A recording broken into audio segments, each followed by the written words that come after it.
Hey guys, my name is Yunus Abdallah. I'm with Dubber Realty, and today I have a special guest with me, someone that has motivated me into getting into real estate, but I'm not going to say too much. I'm going to give it to him right now. Hey Sam, how's it going? Good, man. How you doing? I'm excited to be on your first podcast guest, right? My first, yes, exactly. I know you, but for the people who don't, can you please tell us about yourself real quick? Yeah, so my name is Sam Primm. I'm a real estate investor. I own a house buying company in the St. Louis area. We flip about 200 houses a year. Last year we flipped 204. This year we're hoping to get more like 220, 225.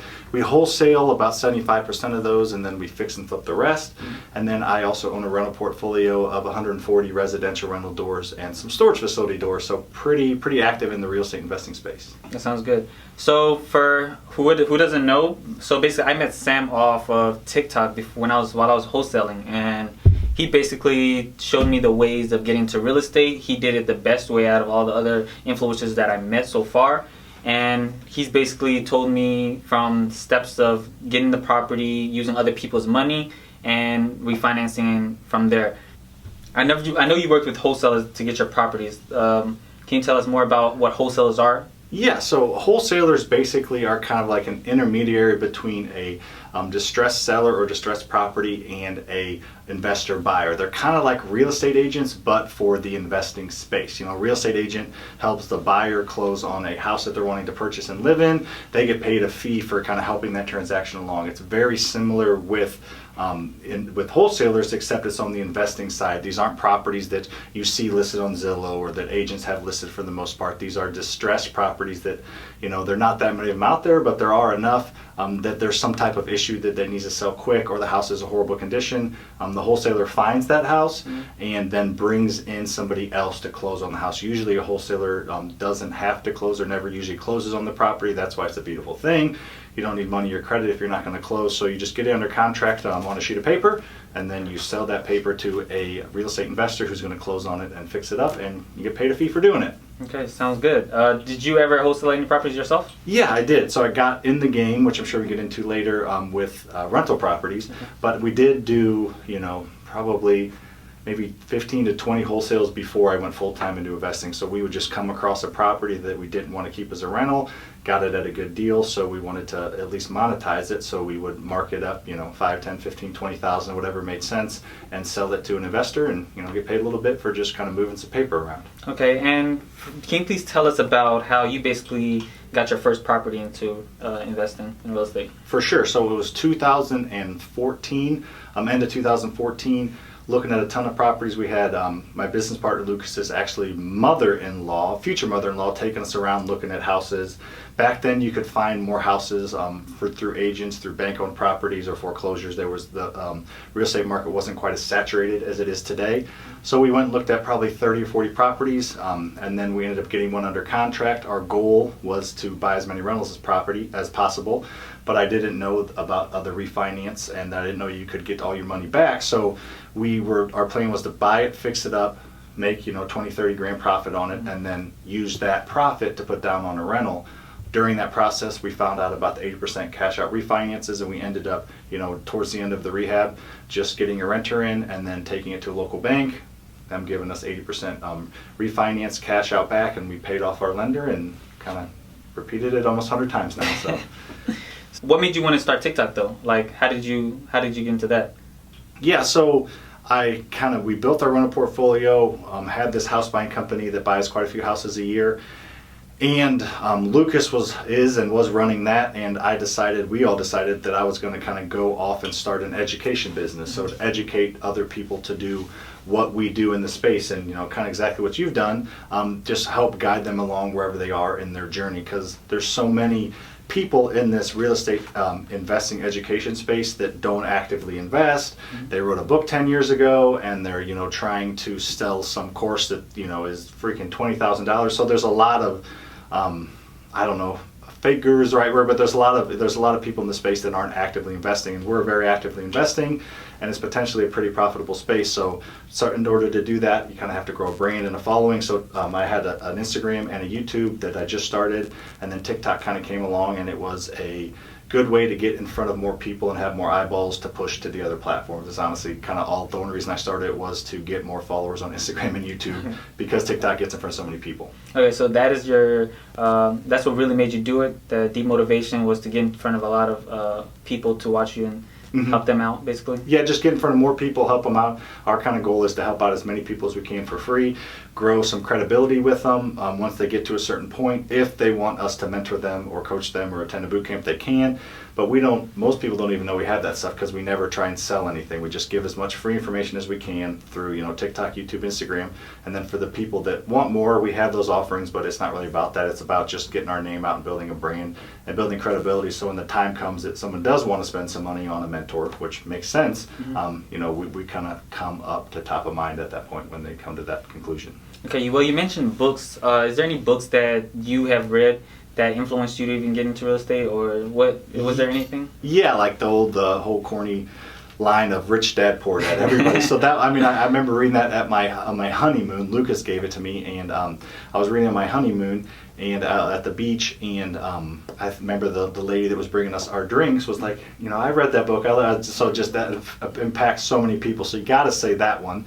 But that's a great one. Think and Grow Rich is a great one as well. And then I get more of my real estate active knowledge by doing it and learning from my mistakes, and then also from like podcasts and YouTube channels. That's kind of more where I get my active knowledge. As far as like books and things that I read, that's more for like mindset or business growth. Like there's Good to Great by Jim Collins, EntreLeadership by Dave Ramsey. Eat That Frog is a book about doing the hardest thing that you are going to do the first thing in the morning. So you get it out of the way, then it's downhill from there and you gain momentum. So just stuff like that, like mindset and self-development books. Those are kind of my books, and my active knowledge is from doing it, and then, YouTube channels like this and podcasts. Okay. Well, after all you've done, basically, is there any mistakes that you made along the way that you probably could, change, that you changed during your previous investments? Yeah, a lot of mistakes. That's always why I say watching stuff like this and getting a mentor just helps you make so much less mistakes, which is less headaches, less money that you're going to lose, or more money that you're going to make. But yeah, we made a ton of mistakes. The biggest, tactical monetization ones are, underestimating rehabs, not being conservative, thinking that you're going to get it done for, this amount when that's not really realistic, and trying to be too excited about a deal. I really, really want to make this work. It's going to be worth this if I put a little bit, trying to stretch all your numbers. Like, when you're buying a house, you got to figure out what's going to be worth, what you got to put into it. You got to be conservative. When we lost money, which we've definitely lost money on countless deals, is because we talked ourselves into the fact that it was going to be worth $230 when it's really only worth $200, or we talked ourselves into the fact that it only needed $20,000 when it really needed $30,000. So if you're off on both those numbers by a good chunk, you'll probably lose money. And the main reason people get off on those numbers is because they get a little overconfident and they get a little excited about the deal, and they bring too much emotion into play, and they don't just stick to the numbers. Is the biggest thing we've done as far as losing money. Okay, well, for the audience that's watching right now, is there, if they don't have enough money to start into real estate, what would you say? Like, how can they get into real estate right now? Yeah, so my wholesaling is the best thing, and you're crushing it in that space. Obviously it helps to have money and to be able to have money for, advertising, or, as earnest money deposit or whatever it looks like. But if it really boils down to it, you really don't need any money or credit to wholesale real estate. You're just, like I said, getting a property under contract on paper. And if you're talking to a distressed seller, you're helping them out, but they're not going to ask you for earnest money or proof of funds. They don't know. But you're helping them out, you communicate with them, and you can make 10, 20, 30, 40, however, there's a lot of money you can make wholesaling real estate without any money. Now, if you don't have any money, but you're wanting to do more and fix and flip, there's private lenders, hard money lenders. There's really, no matter what your situation, there's an avenue for you to make money in real estate. It just, might not be the avenue that you want long term, but it might have to be the avenue you need right now. And you might just need to take what's coming to you, because you're the shining example of you can make anything work if you work hard. A wholesale boot camp where we're going to teach people, 2 days how to wholesale real estate.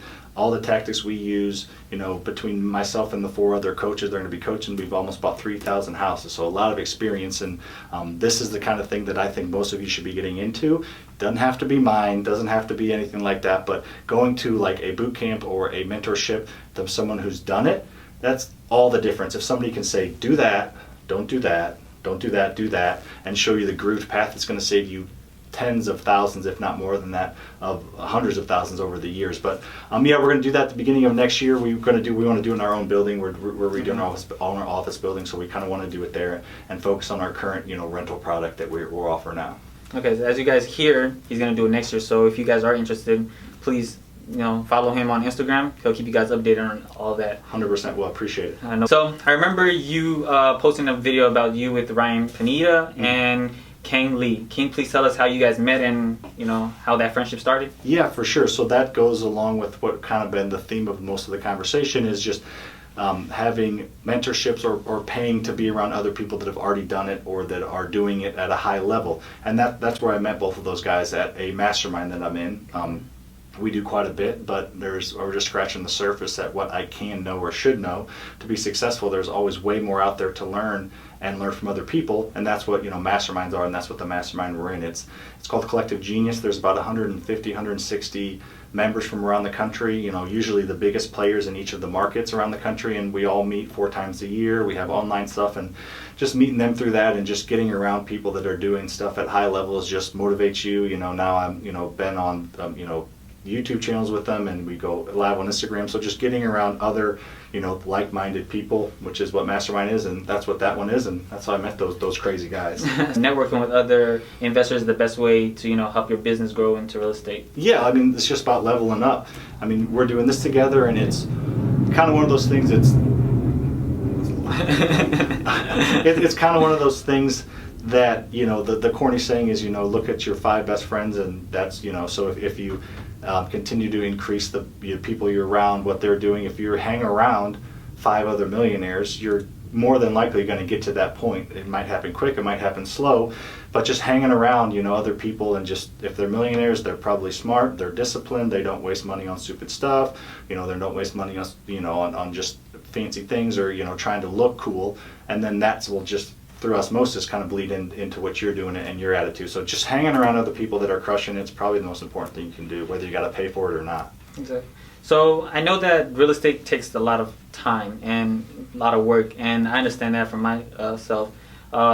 But you have a family, okay? Mm-hmm. So how do you manage that with family and real estate, or doing both? How do you manage working both of those out? Yeah, so it's a lot. I feel like kind of in an ideal world, I would have time for my family, work, and to go out and do a bunch of fun stuff, like golf 4 times a week, or go on 3 or 4 vacations a year, or just go do really crazy fun stuff. But currently, where I am in my life and where I want to get to where eventually I want to go, it's kind of the play gets pushed off. So my family comes first, and then work, and that's enough for me right now. Eventually I'd like to do a lot more of those fun things, but the great news is I love being with my family, and I love what I do for work. I don't mind working 10-12 hours a day, being on TikTok and Instagram and YouTube, and being from my dog goes down, hang out with my wife for a little bit, then from 9 to 11 o'clock at night doing stuff online. So I don't mind doing that. I enjoy it. Mm-hmm. I understand the big picture of growing an audience and growing an influence, so I'm happy to do it. But as far as that goes, I'm willing to work hard and not have as much play. I still do fun stuff, but I really enjoy my family. I really enjoy work, so that's I have a lot of fun doing those things. So kind of that other stuff, I feel like a lot of people I know are awesome and happy, and they're my friends and they're successful, but they don't have these type of businesses because they want to golf 3 or 4 times a week, because they want to go on these vacations and do all that stuff. There's nothing wrong with that. They all do very well, but that's just not my path and where I see myself going. On your TikTok, you have at least 1.1 million followers. Congratulations on that. Thank you, appreciate it. I know you came. That takes a long time to get that. It does do that, yeah. Is there anything that you can tell other people that are interested in growing their followers on TikTok or social media? What advice you can give them on that? Yeah, first off, I would say do it. You might not think you have an amazing story or haven't accomplished a lot, but that's okay. The most relatable people are the people that are right where you are or right behind you. So they want to see your story. They want to see you be successful. They want to see the trials and triumphs. So you don't have to have a $10 million rental portfolio to create a TikTok about rentals. You can just talk about your journey. So I would say do it. I know it's not super comfortable having a phone in your face all the time, but you'll get used to it. Having an influence, and then I'll answer the question, but having a influence is the wave of the future. It's already here. Mm-hmm. I've said this a few times, but directors are quoted saying they hire actors with a bigger social media presence as opposed to actors with more acting skills, because they want having that presence. You used to have to be on TV and like the Kardashians, you have to have a camera following you around. Now you have your phone, so anybody can become famous if they're willing to put themselves out there. So there's just so many ways to make money and influence people these days that I think everybody should at least try it. But as far as tips go, yeah, just do it. Be consistent. If you put a TikTok out there or an Instagram or YouTube that doesn't do that well, it's okay. That means not that many people watched it, so it's not the end of the world. Not like it was in front of a million people and didn't do that well. Only a few people saw it. So don't get down on yourself. Keep trying, keep persevering, and just keep doing it. Eventually something will catch on. You'll see a video that for some reason hit. Well, then implement what that did. And then as far as like actually in the video, grab their attention right away if you can. Move the camera, flash your hand, say grab something, grab their attention, and then be quick. I would say at first make shorter videos, and then as you start to get some credibility with your audience, you can start to make a little bit longer videos. So I would say I would try to do 30 seconds or less for all your videos at first, and then just try to grab their attention and just give as much free information as you can. Just give it all. Don't hold anything back, and people will appreciate that. Everyone has a life goal.